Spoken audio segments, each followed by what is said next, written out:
Hi, everyone, and welcome to the very first episode of Too Young for This Shit. I'm Allie Signorelli.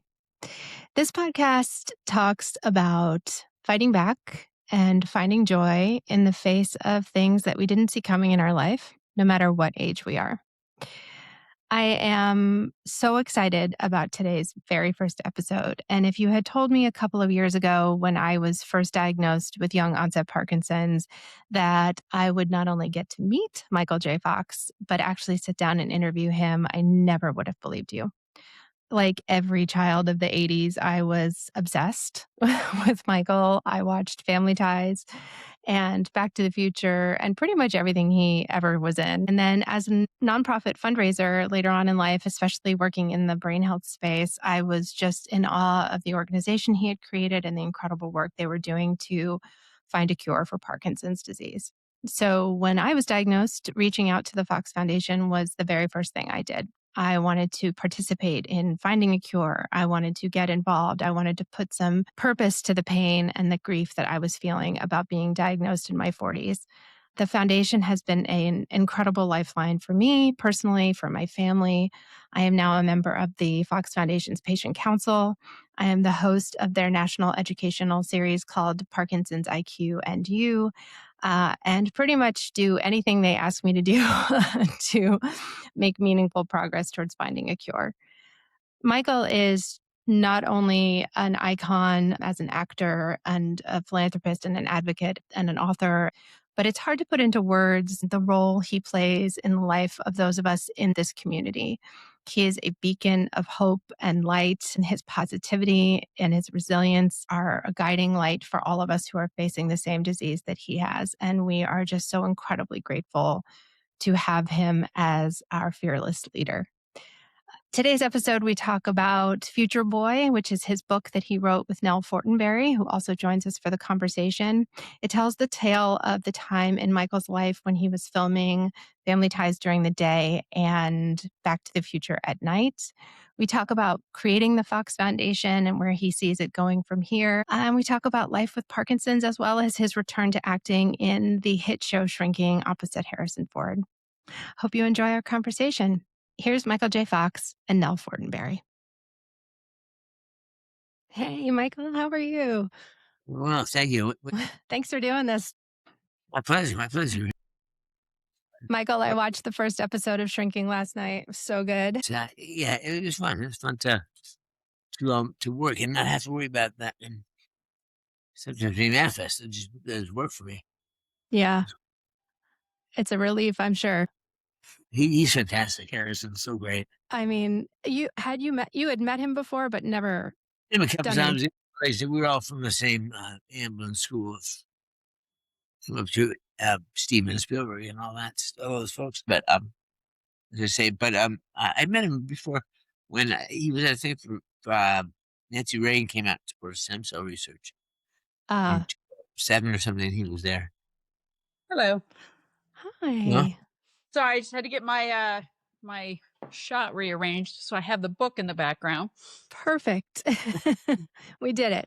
We made it. She was in the bookstores and rearranges the shelves. Yeah, I do, actually. That's so true. Bullshit. If I find the book on a lower shelf, I'm like, look around. Move it up. Move it on up to eye level.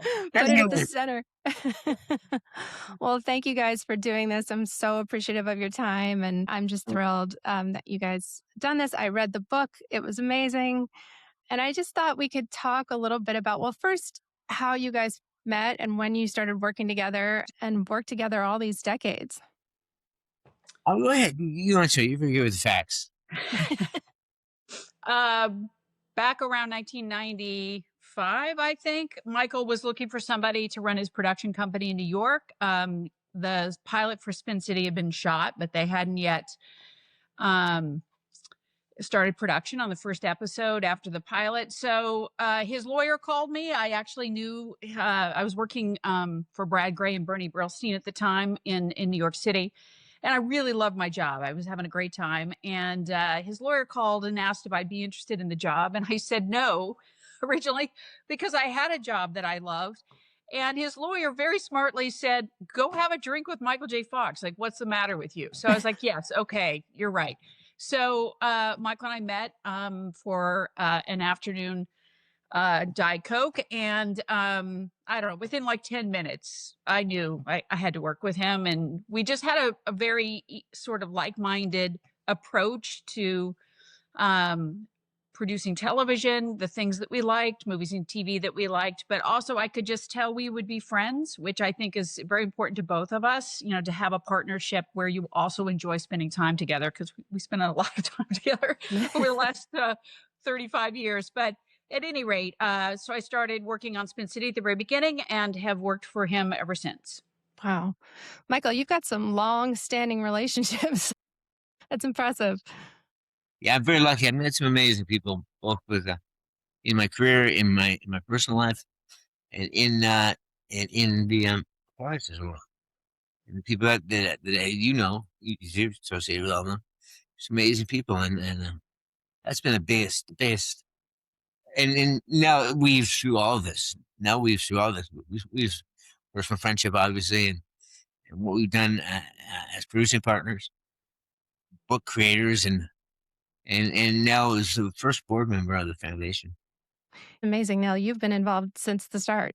That must be incredible to watch its rise over the course of the last 25 years, right?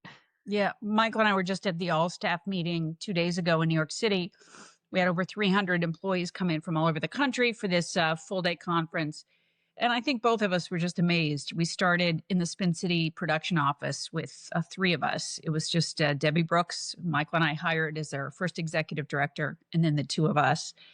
And yeah, I mean, I didn't know that Michael had Parkinson's when I first started working with him. It took a year or so for him to um, divulge that information to me. And then when he decided that it was time to leave acting and to leave Spin City, I just thought, like, what can I do to help you? Right. Yeah, I know nothing about philanthropy or science or Parkinson's in particular, but I'm here to help at least get you started. So we sort of got the organization off the ground, and as I said, hired Debbie Brooks and put together the first board of directors, and then started hiring employees, and I've just never left. You Yeah. understand the first rule of business of philanthropy of show business is fake it till you make it. Fake it till you make it, and that's Right. what we did. We did a lot of that. Well, and I actually think the fact that you maybe didn't know that much or that you ran it like a business um, in those early years is why it's so successful today. I've been in nonprofit my whole life, and I think a lot of organizations get bogged down in sort of the bureaucracy and the way that nonprofits sort of always operate. And I've always thought of this foundation as sort of the outlier to that. So maybe it's a good thing that you were faking it. So the book talks about a very specific time in your career, Michael, when you were filming Family Ties in the daytime and Back to the Future at night. How do you have all of that memory of that time? Is there archival information? Where did you draw on all of that incredible detail? And why was it important for you to share it in this book? Well, as some of the familiarity with Parkinson's would know, my short-term memory sucks. Yeah. I can't remember what I had for breakfast. It's very hard to download that, to choose what I'm going to download and use it at the appropriate time. But the long term stuff, the childhood and the early career and all that stuff, it just comes back to me like I was there. Like, for partly because it's the most sensate and aware as you ever are to what's going on around you. Everything's high stakes. Everything is huge. You're trying to make it in the business, and you come down from Canada here for a couple of years and eating garbage and a terrible situation. And it turns, you remember all that. When it Mhm. turned you, that's the big stuff. And if we did that, we did the movie. It was I don't know, all that stuff just stayed with me, and it's fun to tell those stories because people. It means a lot to people, and that's the most amazing thing. It means more to other people than it means to me sometimes. And now when you came on to help write on this particular project, I imagine you did tons of interviews with all of the different people involved. And were you able to track down a lot of the folks that were in these scenarios with Michael? Well, it helps when your email subject line says "favor for Michael J. Fox." Like Yeah. anyone that you write to that's been in his world, like not only opens that email immediately, but answers yes. So we, obviously we sat down with all the important folks, the cast, and the writers of Back to the Future, the director and writer Bob Zemeckis, and as well as some of the production crew. Because what was interesting for Mike, I think, is that he, of course, could recall the scenes he was in. Most of the scenes involve Marty, but the 6 weeks of production that took place before he joined the project, the all of that came before and trying to get Back to the Future sold and set up as a movie in the first place, the post production, all of that involved members of the crew that he wasn't privy to, was really interesting for both of us to talk to And, talk to the and people involved in that, and to really learn from them. Michael asked everybody the same question, which was like, when did you know this was going to work? And for some of them,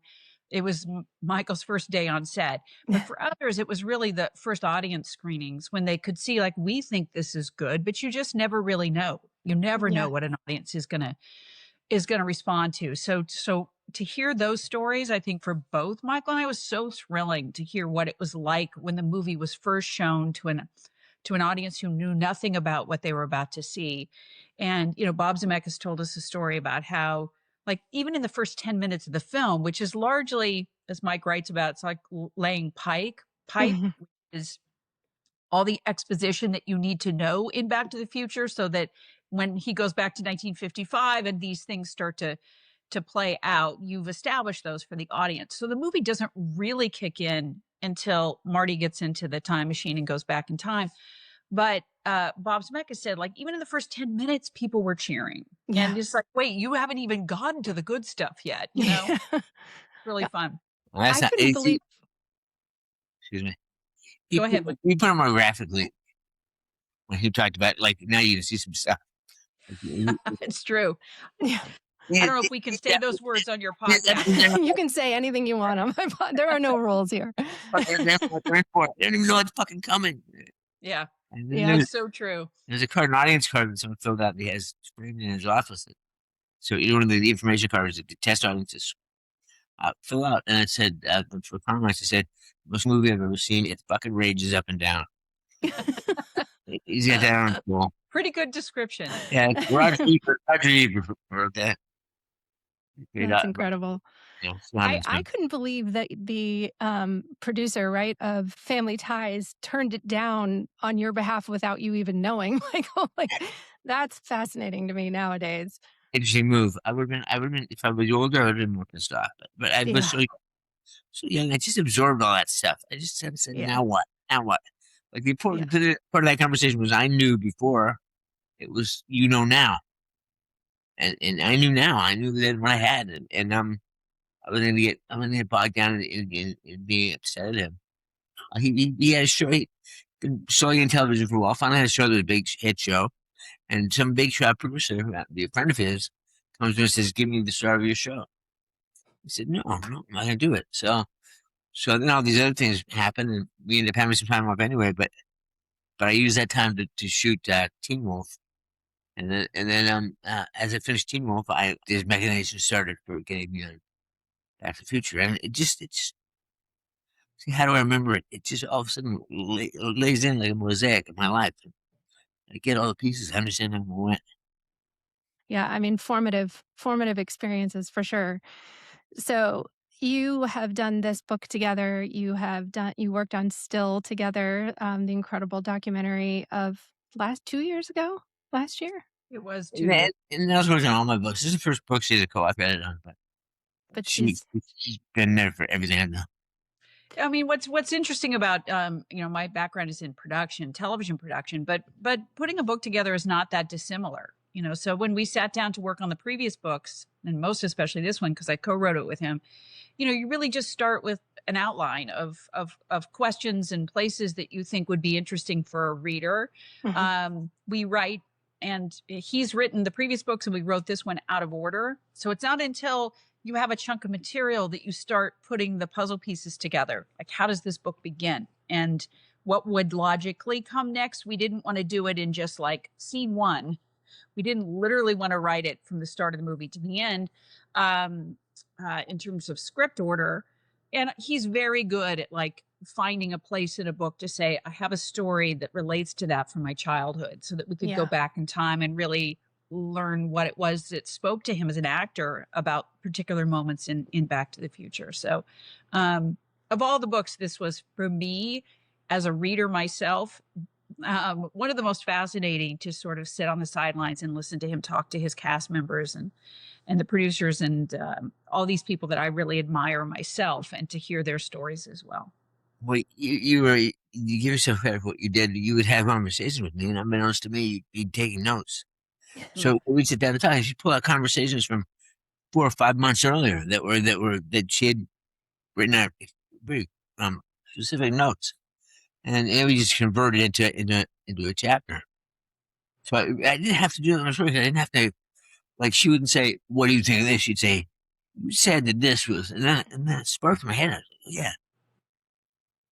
Michael, had you written a lot? It's not to say that every actor is a writer, right? It was writing something you had done a lot of when you were a kid, or is it something you developed after acting? Anything that had no potential to be a saleable ability.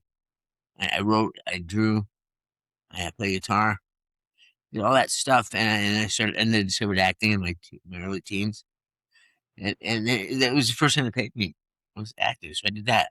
But I always loved to write, and I love to tell stories, and so it's been a nice experience. And I had this great writer in the family, Michael Pollan, my brother-in-law, who was a great writer. He took me aside and taught me some stuff, and how to tell a story, and to incorporate velocity in everything you do, keep it moving, it really helped me a lot. And so I love writing. And writing is a great retreat for me from the physical world that I don't want to participate in to the extent that I used to. Now I can go. Now I have the wherewithal to do it in my head and live these stories out again, and just not being caught up in what I physically can't do. The thing is, I'm not worried about what I can't do, worried about what I can do, and it's a lot. And even though it's winding down, like, I can't play guitar anymore because I broke my hand. I can't act in a broad sense anymore because I don't have the facility to play characters who don't have Parkinson's. So it's a tricky thing, but acting has kept me in the I've been able to remain at the be Yeah. is a right. I always think that if Mike hadn't been a famous actor, he could very well have been a famous writer, or a musician or an artist. Like he is very good at all those creative things, And it's true, as when we started on writing books, or he started writing books, and I was working with him years ago, he could type so that he could sit at the computer himself and edit, what we were working on. Those days are no longer possible for him, but that's fine because I can type. So Yeah. we sit in the room together, and I read and rewrite and throw things back and forth, and I really love to save the pages when I print them out. He still will doodle his art. He's a really funny cartoonist, so he'll doodle on the side of those, and those get tucked away in my own, private file to keep. My typing now is ridiculous. My typing is I constantly get emails and texts from my wife that just say WTF. I'm right there with you. I also think that's part of just texting these days. It just seems extra hard for everybody. But so what's next for you? Are you working on any future collaborations, the two of you? Oh yeah, I'm sure we'll do something. We've got a project that we're working on in early stages, and I'll always do something. And I will end up beach chairs in the glow of the apocalypse. That's right. Exactly. We also, Mike and I work on a few film projects each year for the Michael J. Fox Foundation. So that also keeps that creative part for both of us of production going. from concept to production to editing, to post production. Those films show at our events, but then they also go onto our website so that our Parkinson's community can enjoy them, and that's always a lot of fun. So this is about the time of year where we start to think about what our next film might be for the foundation. Yeah, I cry every single time I watch the World's Toughest Row Yeah. video, which an amazing story, but also just the way you two depicted it on screen. And I literally cry every single time I see it. Like that bird this morning. I mean, it was that bird flying into that landing on the boat. Yes. Unbelievable. Which Yep. was which was interesting. Before the guys left, we put the GoPros on their boat. We'd worked a lot in advance of them departing on that trip. Michael had met with him several times, and I'd gone out for some of their practice rows. But at any rate, I said to them, it would be really amazing if you could capture any sort of marine life, or any animal life while you're out on the open ocean, especially as you get closer to Hawaii, because the closer you get to land, suddenly that starts to appear. So that was just pure luck that bird landed on their boat when they were, almost within sight of Hawaii finally. Unbelievable. I just can't believe Pat spent 40 days or however many days it was Yeah. out there. It's just, I can't leave my house with Parkinson's too all that often, let alone row across the Pacific. Truly amazing. And the amount of money raised, I think, is just a testament to how much people care about the foundation and you, Michael. It truly was groundbreaking. They really want to get this done, and I think, we're more confident we will. Great people, and it's interesting right now because to be involved in optimism is a political act. Like optimism is like pisses some people off when you're optimistic, and it challenges them, and it puts them in a corner. And we had to just continue to do that because we are optimistic because we know we have the people and resources and the pointers of breadcrumbs to take us where we need to go. But we can't just keep running against walls. And with all this crazy stuff that's going on right now, people are starting to see what matters and what's important. Right. What we can do. And I think finding a new level of brain science to answer some of our problems is more important than throwing people out in the snow. Yeah. It's just sorry, downer. No, but it is true. And I think, the other difference, Michael's always been an optimist. He's a famous optimist. But what I've learned in watching how he approaches things is that there's a real, people sometimes equate optimism with hope. And hope to me now is just more passive, whereas optimism is an active word for him. Like he has approached this foundation and the ability to try to cure a major neurological disease and to help all people with neurological illnesses. He's approached it with optimism. That doesn't mean he's sitting on the sidelines. Our foundation goes at this hard every single day. I think we Yeah. both feel like it's going to happen. Yeah, when I was first diagnosed, I think it's maybe the Canadian in us, Michael, but people used to say, "You're optimistic, you're hopeful now, just wait, just wait. The disease will take it out of you." And I always say, it hasn't taken it out of Michael. So 8 years in, if I'm half as hopeful and half as optimistic as you are down the road, I will be very proud to have held on to that. So You're doing great work, and it's really important to if you can do something, do something that there's you took a you, I would say it's such a privilege to be able to do this. You recognize the challenge is a privilege, and you recognize the challenge is a privilege. You say, this opportunity, I have certain gifts that I can use and I can put to my benefit and people and the community's benefit, and you've done it. Really great. I really I'm just appreciate trying to follow your lead, Michael. I'm just trying to follow your amazing lead. I was saying, Nell, before you joined, that I watched the first episode of Shrinking last night. And Michael, I don't know how much you're online these days, but if you could see the just constant posts from members of this community about what that role means to them, and what you mean to them, but having a visual representation to the world about what we go through as patients is I hope you can scroll through it and see some of the comments if you haven't already, because people are deeply, deeply moved. No, does that for me. No, That's right. I do the scrolling. no, because you're blowing up. I say I'm blowing up. I don't blow up. That's why I want some breakfast. But, um, It is, social media can be a double-edged sword, as you know, and so sometimes it's just better off not to even, peek under there. But Oh, I know. but I know what you're saying. The Parkinson's community, well, they've all been very supportive of Future Boy. They love the book. But yes, to see Mike still acting at this point and to see him portray a patient, in a show like that deals with it comedically, but also Bill Lawrence is so good at the heartstrings part of writing. So of course Mike pulls off both of those beautifully. Yeah. It's like you've done it before, Michael. Yes. No, it really, I think it's important for the world to see the realities of Parkinson's, but also the rebellion aspect of it. The "fuck Parkinson's" line is just so appropriate. I feel that way, and I think most of the community feel that way, and we're pissed that we have it. So we're not just gonna go down without a fight. So we're I'm gonna say following your lead for sure. road to Sexville. Yeah, we're on the road to Sucksville. If I could have had anything else in common with you, Michael.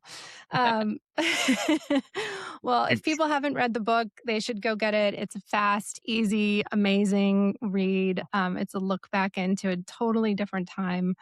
I loved the story about the stuntman who just wandered on set. It was like, can I have a job? A legend right now. Amazing. My hair Well, teacher. thank you guys for your time. And if people haven't got it, go get the book. Check out Shrinking. It's amazing. And support the Michael J. Fox Foundation. It has been a true lifeline for me and for my family after being diagnosed. We need it more than ever. Yeah, you're right. Great to talk to you. Yeah. Thank Thank you, you. Allie, for Nice your to meet you. enthusiasm. No, see you again soon. Great. Bye. Awesome. Take care. Bye-bye. Thanks. What an incredible privilege it was for me to be able to chat with Michael and Nelle about Future Boy and about their work with the Michael J. Fox Foundation. To learn more, visit michaeljfox.org. And stay tuned for another episode of Too Young for This Shit coming soon.